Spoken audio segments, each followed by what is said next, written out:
आज dia Bolgoma प्रदर्शन जारी छ।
विदेशीले हड्डी खाँदा मिल्ने सबैजना,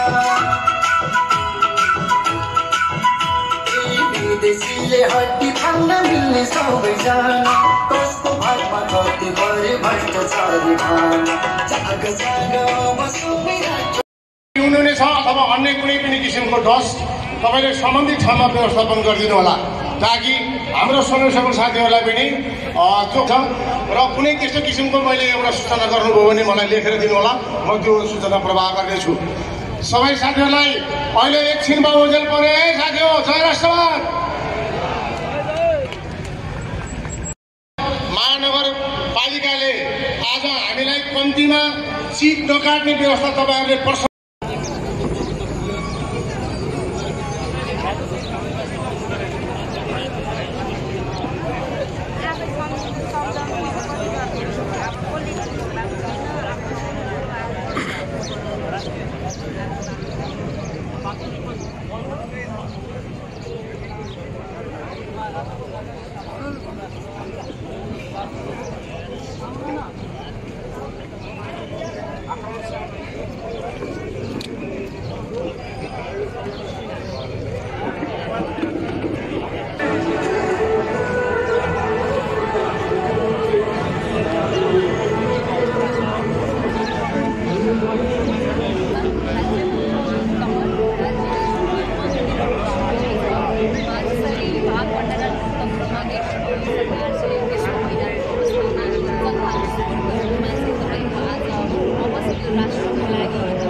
अधिकार हो, लोकतन्त्रमा हामीले बोल्न पाउँछौँ र बोल्दैमा अरेस्ट गर्यो भने यो पार्टीले त्यसको प्रतिकार गर्छ। र जसरी अहिले चाहिँ बोलेकै घरमा हाम्रो दुईजना महामन्त्री र वरिष्ठ उपाध्यक्षलाई थुनेको छ, त्यसो हो भने त प्रचण्डजीले त 5000लाई मारेको हो भनेर स्वीकार गर्नु परेको छ। पहिला उहाँलाई चाहिँ पक्रिनु पर्यो। केपी ओलीजीले पनि यस्ता धेरै चाहिँ मुखान्तिका बसदेखि लिएर युवा सङ्घलाई चाहिँ हामीलाई चाहिँ बाघ जसरी झुक्टिनु भनेको छ एउटा देशको प्रधानमन्त्रीले, उहाँलाई पनि कसैको मृत्युमा चाहिँ हामीलाई कुनै नयाँ व्यवस्था ल्याउनु छैन। अब हेर्नुहोस्, यो देशको पार्टीहरूमा माओवादीले त 17,000को त जेल दिएकै हो, अहिले त्यही रगतमा स्थापित भएको गणतन्त्र हो। तपाईँ एमाले पनि 28 सालमा मान्छे काटेरै आएको होइन, धर्मभक्त दाईहरूले काटेरै आएको। यो काङ्ग्रेस पनि तपाईँको रामरी खोजीवालाले त आफै अस्ति सदनमा बोल्दै हिँड्नु भएको छ त म त पहेँल राजा महेन्द्रलाई म मान्ने पार्टीको कार्यकर्ता हो भनेर छाती ठोकेर आएको मान्छेहरू त्यही भएर विगतमा पनि यस्ता घटना नभएका होइनन्। त्यस्तै जरुमा बसेर अराजक कामहरू गरेर यो व्यवस्थाहरू परिवर्तन भएको।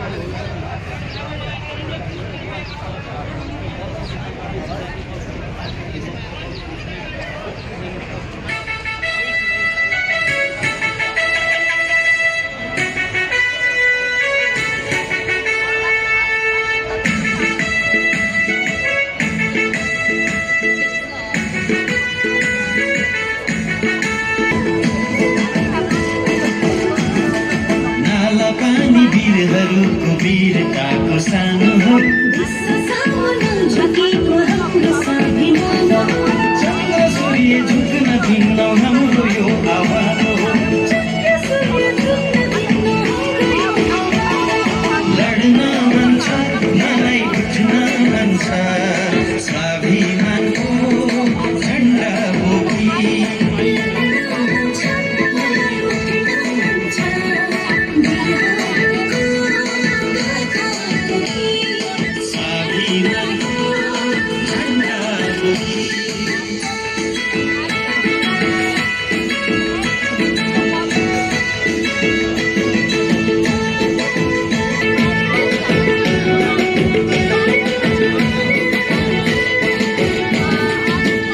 मेची कष्टकाली उठ्नु पर्छ जुटेर,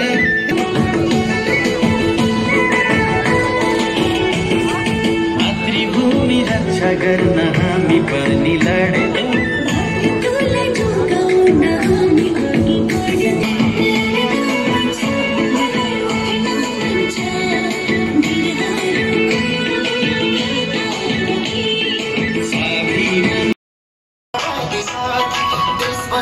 एउटा मात्रै राम्रो पाउ